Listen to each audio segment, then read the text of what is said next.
Gloire à Dieu. J'aimerais prendre le temps de visiter avec vous ce texte, Matthieu 4, le verset 17, qui dit: dès ce moment, Jésus commença à prêcher et à dire: repentez-vous, car le royaume des cieux est proche. Matthieu 4, verset 17. Dès ce moment, Jésus commença à prêcher et à dire: repentez-vous, car le royaume des cieux est proche. Encore une fois, que le Seigneur vous bénisse ce matin. J'aimerais prendre le temps d'explorer avec vous le thème de la repentance, aller un peu plus loin que ce qui se dit traditionnellement, pour montrer non seulement le caractère incontournable de la repentance, mais aussi son caractère fondateur, c'est-à-dire toute véritable relation avec Dieu doit amener à la repentance. Bien-aimés, c'est l'une des doctrines les plus puissantes de la Bible. Je dis bien, l'une des doctrines les plus puissantes de la Bible. Pourquoi? Parce que sans la repentance, le péché devient quelque chose de normal. S'il n'y a pas de repentance, le péché est normalisé. Est-ce que vous êtes là avec moi? Or, le problème de Dieu avec nous aujourd'hui, ce n'est pas tant que nous péchions. Je ne dis pas que le péché, Dieu n'a pas en horreur le péché. Mais la Bible dit très bien dans la bouche de David: voici, je suis né comment? Dans l'iniquité, et ma mère m'a conçu dans quoi? De sorte que, qui que nous soyons aujourd'hui, peu importe l'effort que nous déployons, nous allons pécher. Or, le Dieu qui sait que le péché est inévitable s'attend à ce que lorsque nous péchons, nous ne soyons pas à l'aise dans le péché. Car quand le péché devient normal, l'inimitié entre l'homme et Dieu s'établit. Alléluia. Glory to God. Dieu ne veut pas que le péché dans ta vie soit quelque chose d'acceptable. Il y en a même qui normalisent le péché à un point où ils sont capables de dire: Dieu comprendra. Dieu sait que je suis un homme. Parce que le péché est devenu normal. Or, Dieu a enlevé l'homme dans le jardin. Pour quelle raison? L'homme a fini de pécher.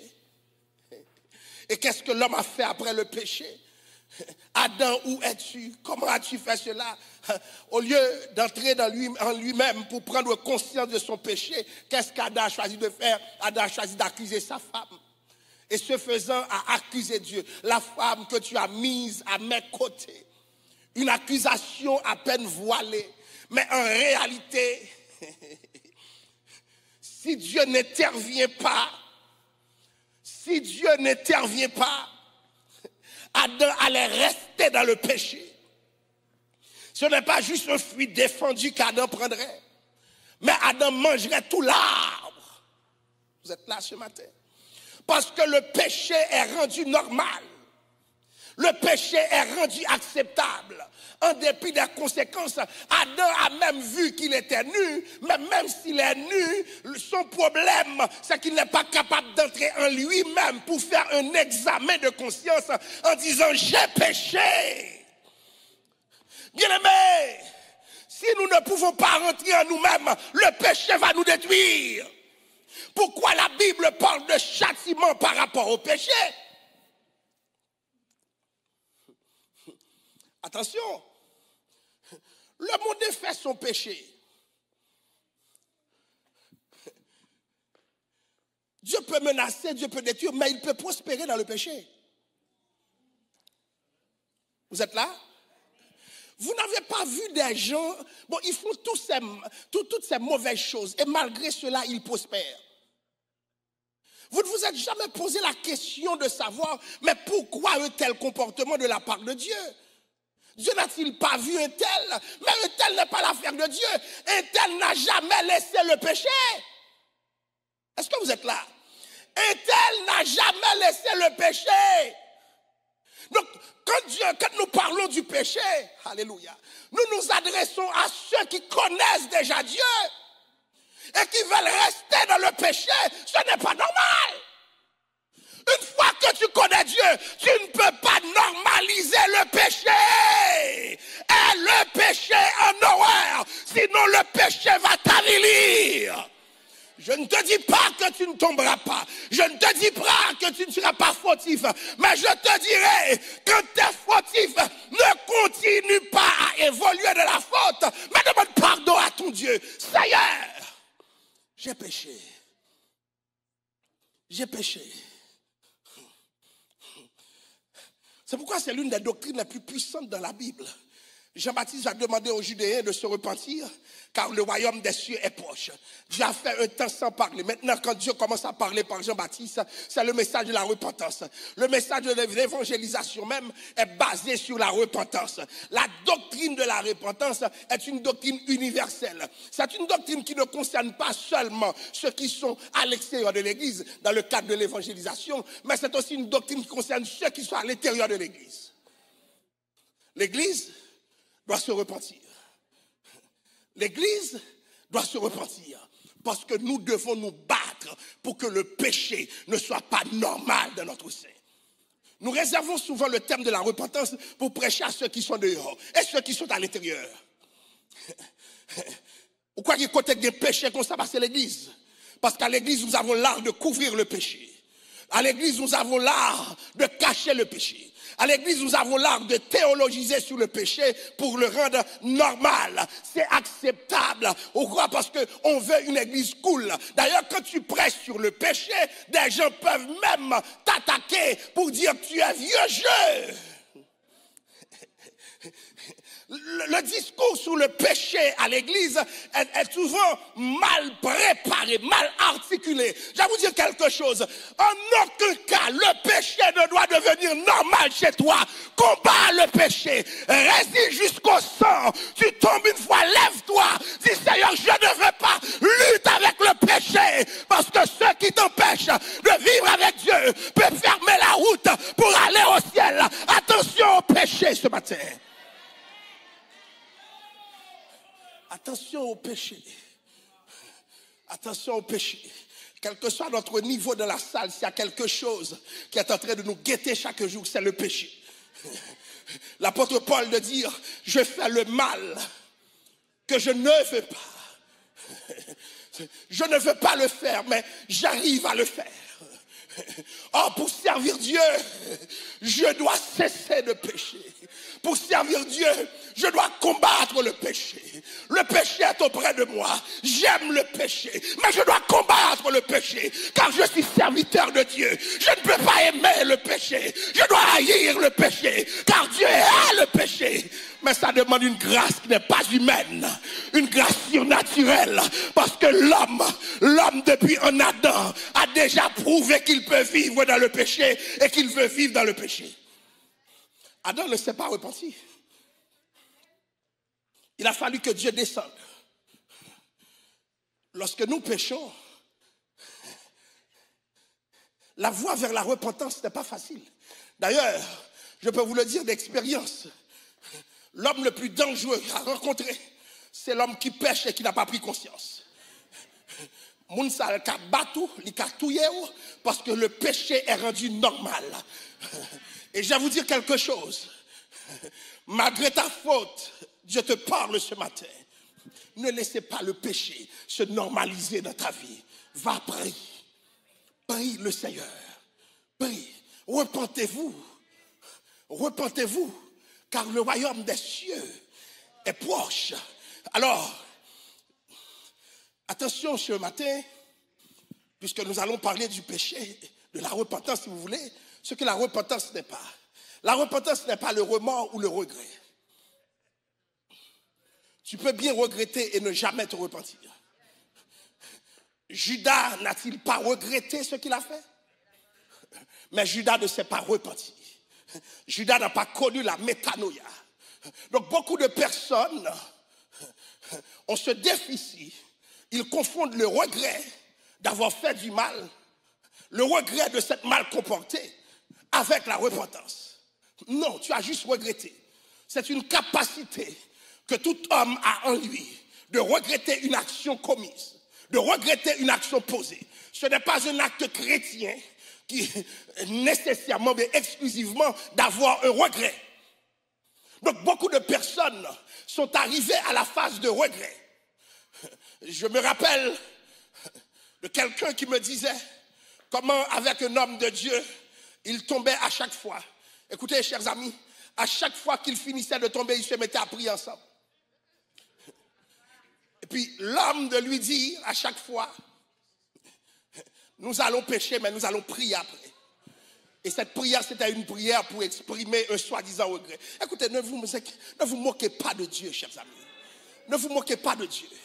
Parce que cette attitude de tomber, parce que nous savons qu'il y a une provision de grâce, ça ne marche pas. Ce regret est faussé et ce regret, heureusement, n'est pas suffisant devant Dieu. Tu dois, alléluia, combattre le péché. Quand tu tombes, Seigneur, aide-moi. Je ne veux pas rester là-dedans et je ne peux pas sortir tout seul. Tu ne peux pas te contenter de dire qu'il y a une provision de grâce. Je vais pécher et je vais prier. Et je vais prier sur fond de regret. Je vais prier parce que je sais que Dieu n'accepte pas. Non. Barrer le péché. Alléluia. Bloquer le péché. Bloquer le mal. Bloquer l'iniquité. Bloquer la mauvaise pensée. Empêcher au mal de s'opérationnaliser. Oui, le pardon est là, mais mieux vaut éviter la situation où tu dois être pardonné, car Dieu te châtiera. Évite le châtiment, évite le péché. Évite le péché, demande à Dieu le courage. Combat le péché. Et j'aimerais vous dire, ce n'est pas de manière humaine que tu peux combattre le péché. C'est par la grâce de Dieu seulement. C'est par la grâce de Dieu seulement. Si Dieu ne te fait pas grâce, tu ne peux pas résister contre le péché. Non. Il n'y a pas de manière humaine de combattre quelque chose qui a été planté en toi. Il y a des manières humaines d'éviter le péché. Ah oui, connaissant les faiblesses, tu évites le péché. Mais le combat contre le péché, parce qu'à un moment donné, tu ne peux pas toujours éviter. À un moment donné, il faut combattre le péché. Parce qu'une situation viendra où tu feras face à ce que tu évites. Parce que l'ennemi te cherche. L'ennemi connaît tes faiblesses. À un moment donné, tu dois affronter tes propres faiblesses et reconnaître que Dieu t'a délivré de ta vie. Parce qu'à un moment donné, alléluia, Dieu doit te donner un témoignage. Un témoignage sur le fait que tu as terrassé ce péché dans ta vie. Oui, l'évitement c'est bon. Je parlais à un groupe de jeunes filles qui n'étaient pas chrétiennes et puis qui avaient leur conviction avant le mariage qu'elles ne vont pas tomber. Et puis l'une d'entre elles expliquait, c'est pas des chrétiennes, hein?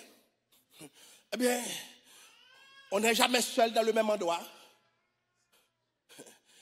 On est toujours ensemble, il y a d'autres personnes là. Donc, il y a une éthique qui permet d'éviter le péché.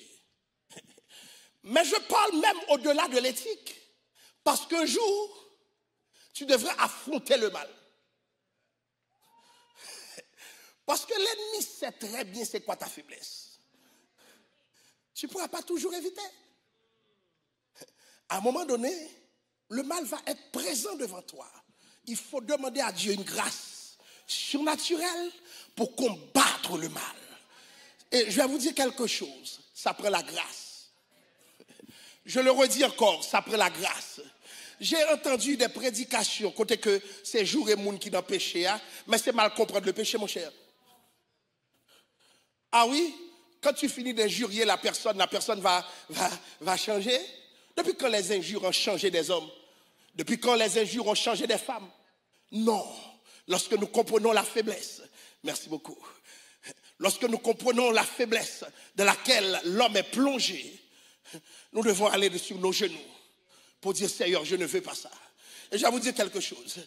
Le péché est tellement attaché à nous. Peu importe le niveau où nous sommes arrivés, que ce soit à l'église, que ce soit dans notre relation avec Dieu, le péché est toujours là. Satan espère encore. Le péché est toujours à nos portes. Et puis moi qui te parle du péché, je n'en suis pas exempt. Moi aussi, j'ai mes combats devant Dieu. Et je dois être conscient que sans la prière, je ne remporterai pas ces combats. Et c'est pour cela que l'Église, quand nous parlons de repentance ce matin, nous devons prendre conscience. Ce n'est pas un message pour un tel, pour un tel, pour un tel. C'est un message pour nous tous. Nous tous, toute l'Église a besoin de se repentir. C'est un message universel, c'est bien celui de la repentance. J'annonce à tous les hommes en tout temps et en tout lieu qu'ils aient à se repentir. Écoutez, la repentance, ce n'est pas la peur.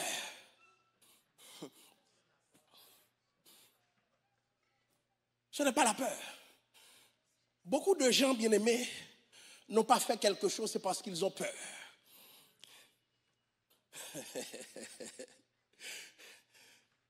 On qui peut battre l'église à lever au moins. Bon, c'est pourquoi je me calais. Moi, Dieu m'a déjà fouetté. Et pendant que je recevais les corrections de Dieu, à un moment donné, je pensais que j'allais être fou. Parce que ça frisait la dépression. Écoutez, alléluia. Quand Dieu te veut, Dieu a une manière de te travailler, chers amis. Je peux vous le dire moi-même, parce que j'étais un arrogant, je ne niaisais pas, orgueilleux comme moi seul. Mais quand Dieu a choisi de me briser, Dieu ne me regardait pas comme un petit chien. Je l'ai vu. Si bien que je me retrouvais quelques années de cela, quelqu'un était en train de parler en d'autres langues et puis nous étions là, il y avait quelqu'un d'autre qui interprétait. Moi, je doutais un peu de ce qui se disait. Jusqu'à ce que le monsieur est venu vers moi en riant. Alléluia. En riant. Il m'a dit, t'as beaucoup de difficultés, pourquoi? Dans ma tête, il me dit, qui me s'est fait connaître? Il m'a dit, mais je vais te dire quelque chose, c'est toi-même, même. Puis j'écoutais. Il m'a dit, tu obéis à Dieu de façon stratégique. Tu obéis à Dieu pour ne pas être frappé. Et c'est le moment pour Dieu de te demander de lui obéir par amour et non par peur. Chers amis, j'ai jamais entendu cela de toute ma vie. C'est comme si le monsieur qui est en train de me donner un cours de théologie. Le temps est arrivé de m'obéir par amour et non par peur. Moi-même, je me bâton déjà. Si bon Dieu parle, il ne pas faire, il pas moi. Ah oui. Quand je reconnais que Dieu parle, écoute, je me plie. Je ne vais pas me faire châtier. À quoi c'est bon? Et puis, le problème, quand Dieu châtie, tu peux prier pour la délivrance, tu ne seras pas délivré. C'est un châtiment. Si le châtiment, c'est la guérison, tu peux prier pour la guérison, tu ne seras jamais guéri. C'est un châtiment. C'est le pari du péché que tu portes. Alors, j'ai déjà vu cela. J'ai déjà payé le prix aussi. Je n'ai pas envie de payer aucun prix à nouveau. Et Dieu de me dire, non, non, ça ne marche pas comme ça avec moi. Je veux que tu le fasses par amour. Non par peur, mais par amour. Il y a des choses que je te demande qui sont difficiles, mais tu ne le feras pas par peur. Pas parce que tu sais que je peux te frapper, mais tu le feras pour moi, parce que tu m'aimes. Mais j'étais là en train de trembler devant cette illumination. Je disais à Dieu, mais Seigneur, je ne suis pas prêt. Parce qu'il me toujours paie bâton. Je ne pas pour fouette là, je ne sais fouette bon Dieu. Parce que dans le temps où je me rébellais, Dieu m'a frappé sérieusement. Sérieusement. Je me rappelle une fois, j'allais faire quelque chose en réponse à quelque chose qu'on m'a fait. Et j'ai tendance à exagérer. Et puis pendant que j'allais le faire, je me rappelle d'une frappe de la part de Dieu dans le passé. Et je me suis mis à pleurer, j'ai laissé tomber. Et puis j'entends les gens dire, ah, t'es converti, t'es converti. Je dis, non, non, non, non, non, non. M'paie bâton. Mais ce que Dieu veut, ce n'est pas la peur d'une frappe. Si c'est parce que tu as peur d'une frappe, tu ne t'es pas encore repenti. Parce qu'un jour, cette peur partira. Tu dois te repentir. Parce que tu sais que Dieu n'aime pas ce que tu fais. La repentance, ce n'est pas la confession. Tu peux confesser. Confesser, confesser, confesser. Marcher, dire à tout le monde ce que tu as fait. Et même cette confession peut ressembler à l'autodénigrement, ce qu'il ne faut pas faire. Et pourtant, tu n'es jamais repenti. Attention, la confession n'est pas la repentance. Les larmes versées ne sont pas la repentance. Beaucoup de personnes peuvent pleurer. À chaque fois qu'on parle de péché, des gens peuvent se mettre à pleurer. Tu peux pleurer matin, midi et soir et ne jamais être repenti. Fais attention. Les prières intenses. Au contraire, les gens non repentis ont toujours tendance à prier plus que tout le monde. Pourquoi? C'est une situation de déni. Tu es en train de nier le péché. J'ai rien fait. Je me donne bonne conscience parce que je peux prier. C'est normal que tu es à l'aise pour prier autant parce que ta conscience est morte. Parce que si ta conscience n'était pas morte, tu saurais que si jamais tu dois prier, c'est une prière de repentance que tu dois faire. Parce que tu n'es pas à l'aise. Je vous dis encore, c'est un problème quand le péché devient normal. C'est un problème quand le péché devient acceptable. C'est un problème quand le péché devient quelque chose de familier. Dieu n'accepte pas cela. Et alors attention avec les prières intenses qui ont la prétention de remplacer la repentance. Dans la tradition biblique, la repentance est évoquée sur le thème hébreu, teshuva, qui signifie littéralement retour. Le pécheur se détourne du mal pour revenir à Dieu. Le pécheur se détourne du mal, dans quel but? Pour revenir à Dieu. Dans le Nouveau Testament, le mot grec qui a utilisé, c'est métanoïa. C'est un changement profond de mentalité et de cœur. Un changement profond de mentalité et de cœur. La personne repentie, intérieurement, change. La personne repentie, intérieurement, développe une aversion pour le mal. Et c'est difficile. C'est difficile. Donc, à quelles conditions tu peux te détourner du mal? Premièrement, il faut reconnaître le péché. Si le péché n'est pas reconnu, le péché va persister. Parce que, je vais vous dire, dans tous les péchés, il y a des stratégies pour normaliser, pour faire en sorte que le péché devienne banal. Je prends le péché de David, qu'on aura le temps d'analyser, peut-être pas aujourd'hui. David a fini de pécher. Mais David a bien élaboré son péché. Donc David peut très bien se cacher. Alléluia. Comment le péché de David a été élaboré? Est-ce que c'est David qui a tué Uri? Il y a des péchés, l'on a fait, c'est nous mettre devant, péché pareil. Tu calcules pour maquiller le péché, péché pareil. Tu calcules pour habiller le péché, péché pareil.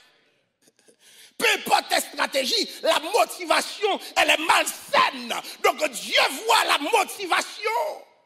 David est dans le registre de la loi. La loi punit le péché factuel. Il faut que tu fasses le péché. La loi ne s'intéresse pas aux intentions. David est très bien informé de cela. Deuxièmement, Uri est parti en guerre.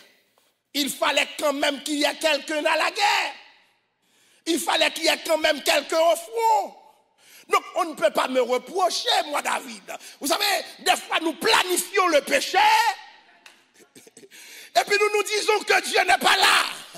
Dieu est là avant même la planification. Et Dieu sera là lors de la commission. Alors attention, rebouche chemin, car Dieu t'a vu. Le péché doit être compris comme péché. Reconnais le péché. C'est ce qu'a fait. C'était, n'est-ce pas là, le problème de Saül. Saül, Yokembeo. Le prophète est venu devant Saül. Au lieu pour Saül de reconnaître le péché, Saül dit, c'est le peuple, c'est le peuple. Le peuple quoi? Chers amis, si vous me faites causer du tort, moi j'ai qu'à caler tout, mais la calme avant. Je le dis souvent, chaque homme est responsable de son action et chaque homme est aussi responsable de sa réaction. Ce n'est pas parce que tu es en train de réagir que Dieu ne te tiendra pas coupable. Quand bien même que tu es dans la réaction, Dieu peut être sévère avec toi autant que la personne qui est dans l'action. D'ailleurs, Dieu n'a même pas dit qu'il va punir le peuple.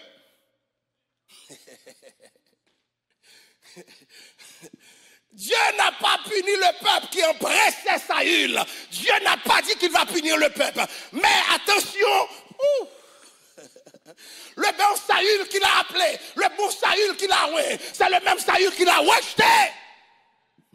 Attention au péché, chers amis, parce qu'à un moment donné, Dieu peut te rejeter. À un moment donné, Dieu peut avoir une aversion de toi. À un moment donné, Dieu ne te supporte plus à côté de lui. Parce que le péché est rendu normal. Or, ce qu'il fallait faire pour Saül, c'était juste, Seigneur, pardonne-moi. Je suis allé trop loin. Et c'est pour cela que je vais vous dire, c'est même une éthique de vie chez moi. Je n'ai pas peur de demander pardon. Non. Il te demande pardon, mon Dieu, pas fini même. Mais Seigneur, je te demande pardon d'avoir dit cela. Puis te demander pardon parce que bon Dieu est même. Ne sois pas stratégique. Hein? Dieu ne rentre pas Dieu dans un calcul mathématique. Non, parce que tu aimes Dieu. Tu dois apprendre à demander pardon. Moi-même, je le faisais pour ne pas être frappé. Mais Dieu te demande de le faire par amour pour Dieu. Parce que j'aime Dieu. J'ai péché, je demande pardon à mon Dieu. Parce que si c'est la peur de la frappe, m'abdou bien mon diable châtie quand même.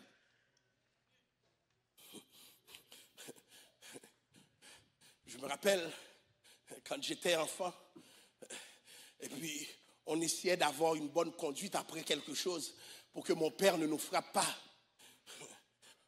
On se conduit bien, on ouvre les livres. Il aime voir quand on étudie. Et puis, on boit dans ce maintenant, où tu fait tel bagaille. Il faut nous régler ça. Je vais vous dire quelque chose. Ce n'est pas une question de calcul. Ça m'énervait. Moi, là, quand même, je fais bon petit monde. Mais ça me dit, plutôt, je fais des autres, plutôt. Hein? Ne rentre pas dans un calcul avec Dieu. Parce que le péché sera châtié. La Bible dit, l'Éternel châtie celui qu'il aime.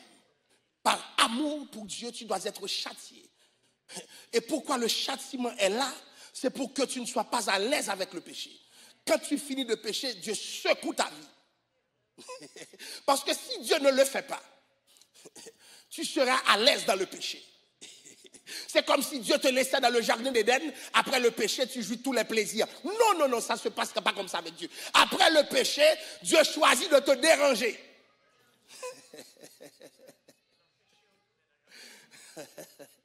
Après le péché, Dieu secoue ta vie. Oui. Ça fait des bagailles pour éviter. Des bagailles pour éviter. Je me rappelle,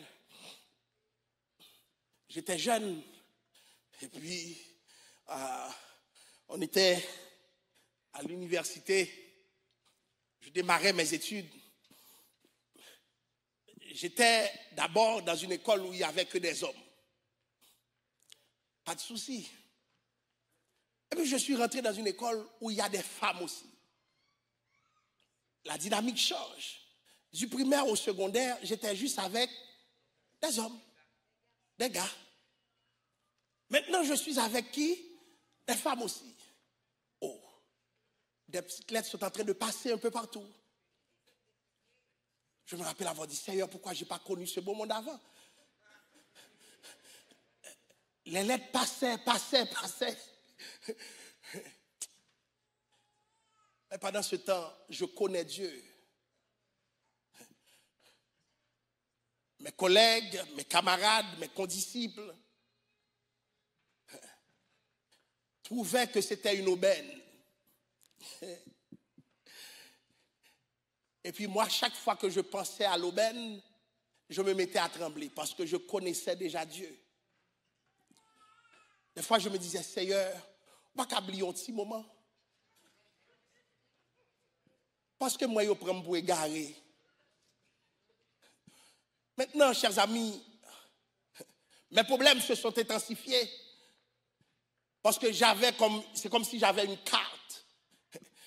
À chaque fois que les filles passaient, ah, lui, le pasteur. Mais moi, je n'ai pas de projet pour devenir pasteur, moi. Et puis, comment ça se passe? D'autres camarades viennent autour de moi pour me dire, écoute, Cloméus, c'est pas normal. Tu es un jeune garçon.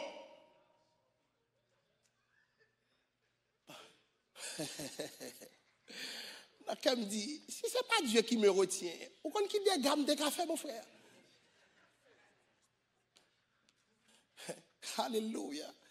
Il y a des bagages, chers amis, c'est la crainte de Dieu qui te retient. Il y a des gens qui prennent positif spirituel que tout le monde bluffe. Si Dieu ne te retient pas, le péché est censé t'attirer. Si Dieu ne te retient pas, le péché est censé te laisser tomber. Parce que le péché, c'est la condition de l'homme normal. Alléluia. La résistance au péché, c'est la condition de l'homme spirituel. Point barre. Il n'y a aucune façon de ne pas tomber. Aucune façon. Et puis, ces gars se sont amusés une fois. Il y a l'une d'entre elles qui était tapageuse dans la classe. Et puis, on l'a dit, Pasteur Joe. Il avait un surnom Joe à l'époque. Et puis, on voyait le bali. Moi, ma présence sur ces deux coups de jeu dans la classe. Ça. Pendant ce temps, je suis libre, je pourrais faire ce que je veux. Comment dirais-je, les lettres s'échangent, mais sauf que ce n'est pas moi qui vous les lettres, pas qu'on est. Et puis chaque fois que vous regardez, je là, je dis, Seigneur, ça ne va pas le faire à ça là. Parce que j'avais au moins une conviction. En aucun cas, je ne serai avec une personne qui ne connaît pas Dieu. Au moins, je le savais. Et c'est peut-être ça m'a dit, il y a des teintes pour ne pas tomber là-dedans, il faut qu'il y ait des convictions. En aucun cas, je ne peux traîner avec celui qui ne connaît pas Dieu. Celle qui ne connaît pas Dieu. La Bible dit, ne vous mettez pas avec les infidèles sous un joug étranger. C'était premièrement le motif de ma résistance. Parce que là où je suis, il n'y a pas de leader là et le péché est normalisé. Mais bon, Dieu a toujours un petit grain qui ne pas penser même à tout le monde. Dieu a toujours quelqu'un avec qui il établit une différence. Aujourd'hui, je retrouve ses collègues avec respect. Mais un respect qui ne découle pas de ma force, mais de la grâce de Dieu. Parce que je regarde en arrière, j'ai dit, Seigneur, mais comment j'ai pu faire? Finalement, Marie me dit, Madame, mon chéri, comment ça va, ça y est? Bon Dieu connaît, pour qui ça va quitter me tomber dans le bagage. Mais là, oui. Écoutez, chers amis, il y a des disciplines pour gagner l'envie qui marchent avec une série de convictions. Parce que le péché est à tes portes. Le péché est à tes portes.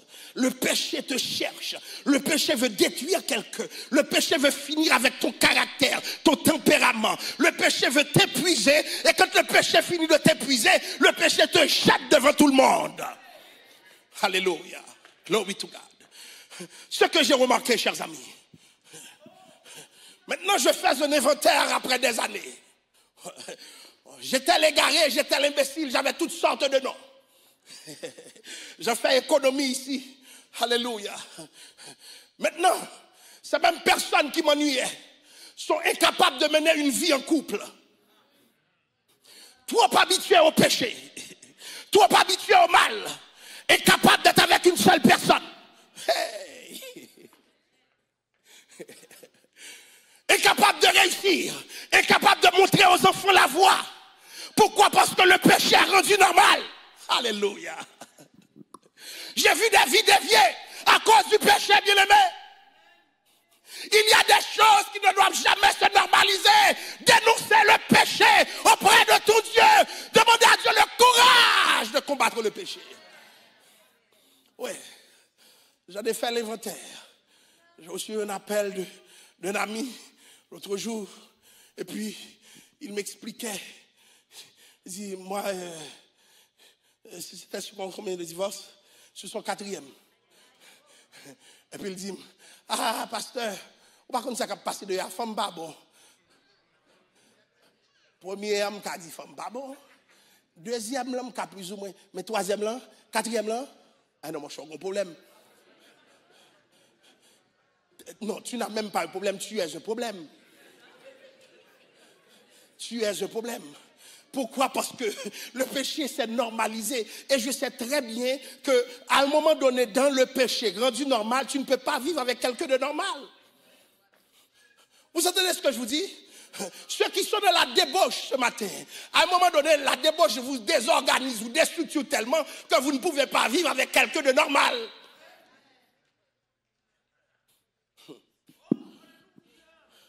Il y a des jeunes gars à l'église qui ne peuvent jamais prendre une fille de l'église. Pas parce que la fille n'est pas belle, pas parce que la fille n'est pas coquette, mais parce que la fille est trop normale. Oui, cette personne a déjà fait la guerre 14, la Seconde Guerre mondiale, avec la bombe atomique. Une personne normale, c'est impossible. Pourquoi? Parce que cette personne est déstructurée. Mais ce que je veux vous dire ce matin, la repentance nous restructure. Je le répète, la repentance nous restructure. Peu importe l'état où vous étiez, quand Dieu voit la repentance, Dieu te répare.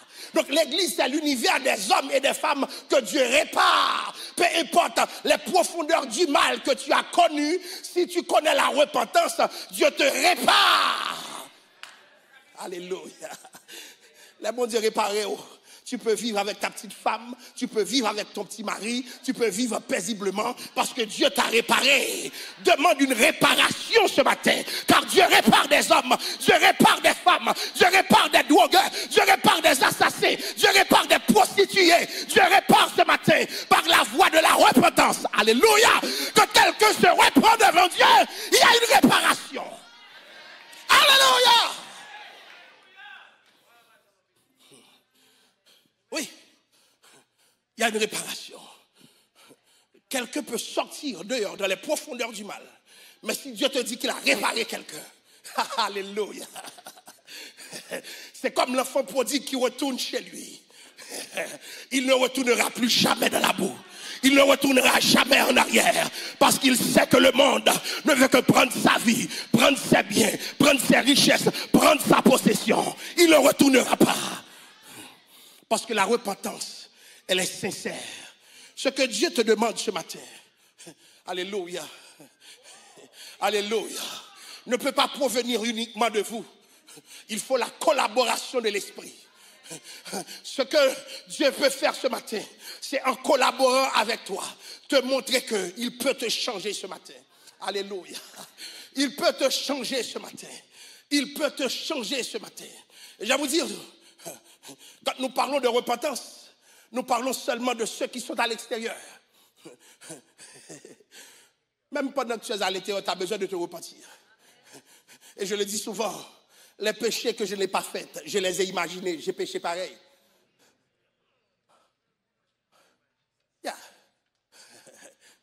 Il y a des péchés, c'est des mauvaises pensées qui se sont installées dans ta vie. Tu dois combattre ces pensées négatives. Oui, je ne suis pas meilleur. Je ne peux pas m'ériger comme meilleur parce que mes pensées ont été impures. J'aime comme quand le prophète arrive à dire, malheur à moi, je suis perdu. J'habite parmi un peuple dont les lèvres sont impures. Et mes yeux ont vu le Dieu de gloire. Prends conscience de ton état. Ça commence là. Quand tu ne connais pas ton état, le péché va persister. Deuxièmement, la miséricorde. Dieu accueille celui qui se repent sincèrement et Dieu lui accorde son pardon. Expression de sa miséricorde. Je veux dire à tout un chacun ce matin, lorsque vous demandez pardon à Dieu sincèrement, alléluia, alléluia, alléluia. Ce n'est pas le pasteur qui te pardonne. Dieu te pardonne.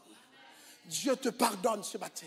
Lorsque tu demandes à Dieu pardon sincèrement, tu rentres dans la miséricorde de Dieu. Et c'est pour cela que je compare souvent le péché de Saül et le péché de David. Dans l'Ancien Testament, il est très facile de faire une hiérarchie entre les péchés. On peut facilement dire que tous les péchés ne se valent pas en regardant les conséquences. Il y avait des péchés pour lesquels les conséquences étaient plus radicales. Par exemple, le péché sexuel. Vous vous rappelez de la femme adultère? Qu'est-ce qu'on a recommandé d'après la loi de faire à cette femme? Lapidation. On extrait la personne de la communauté. Alléluia. Alléluia. Glory to God. Le péché de David était abominable.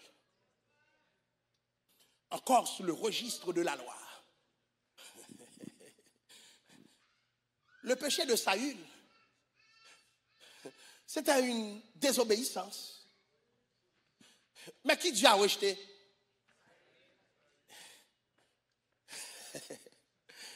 Jésus est appelé comment? Fils de David. Qui est David? Quel péché? Le péché pour lequel on tuait les gens par ordre divin. Mais pourquoi? La différence. David a péché.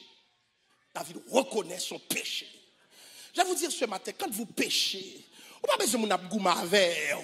Vous n'avez pas besoin de parler en pile dans tête. Tu n'as pas besoin qu'on te secoue. Tu n'as pas besoin qu'on te sermonne ce matin. Tu as péché. Viens devant Dieu, Seigneur, j'ai péché.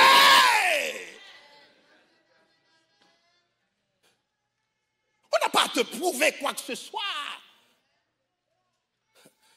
Dieu va traiter David moins rigoureusement. Et tout en traitant David, il ne l'a pas rejeté. Jésus sera appelé, le nom messianique. Alléluia. Jésus, fils de David. David était parfait, mais dans sa messianité, Dieu collabore avec cet homme parfait pour être le fils de David, dépositaire de la grâce auprès de tous ceux qui appellent au fils de David, dont Bartimée. Ça veut dire quoi? Quand on ne se repent pas, Dieu est bloqué. David va confesser sa faute. Alléluia. David va dire, si tu eusses voulu des sacrifices, je t'en aurais offert. J'ai vu des gens après le péché continuer à faire des sacrifices pour Dieu. Continuer de faire des affaires à l'église pour Dieu. Écoutez, continuez.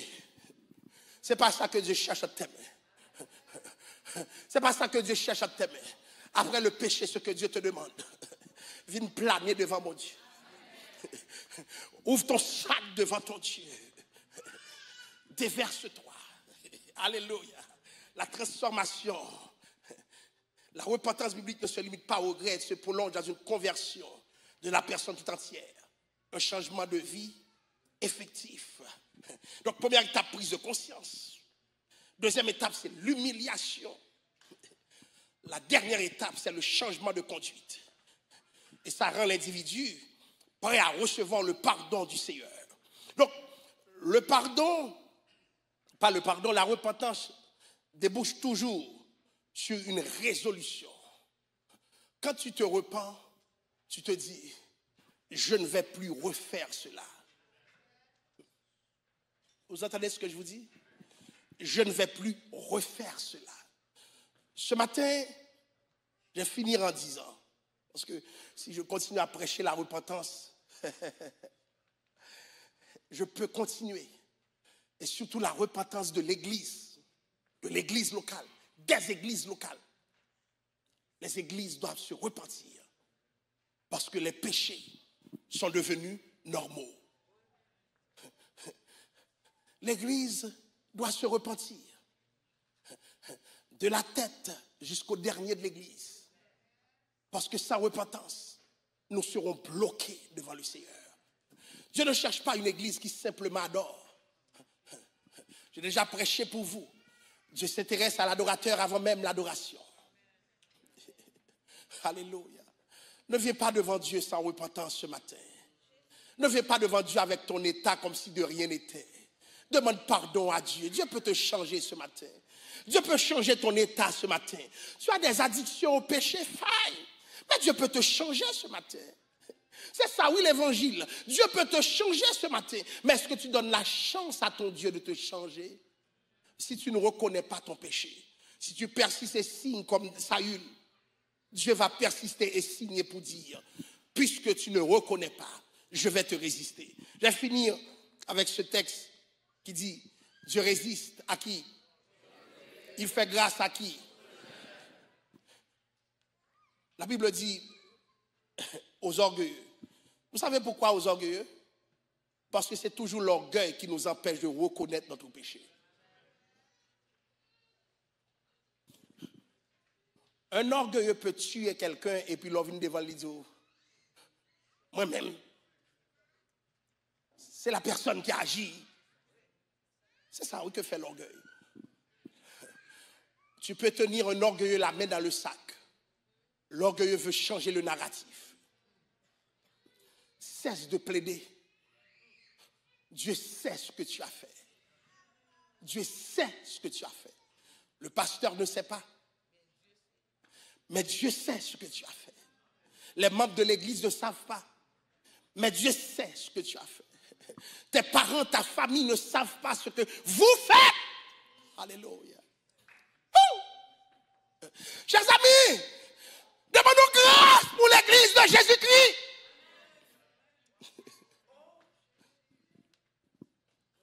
Demandons grâce. Ce qui se passe dans nos églises et surtout à Montréal, une ville qui est en train de vibrer au rythme du péché. La personne finit de faire le mal demain matin est devant l'église. Comme si c'était rien. J'ai rencontré une fois quelqu'un qui venait devant moi. Après un message. Je connaissais très bien cette personne. Elle dirige dans les églises. Mais elle est quoi? Elle est escorte. Samedi soir, elle finit ses activités. Et dimanche matin, elle se sent prête pour venir diriger avec le peuple de Dieu. En plus, elle dirige bien.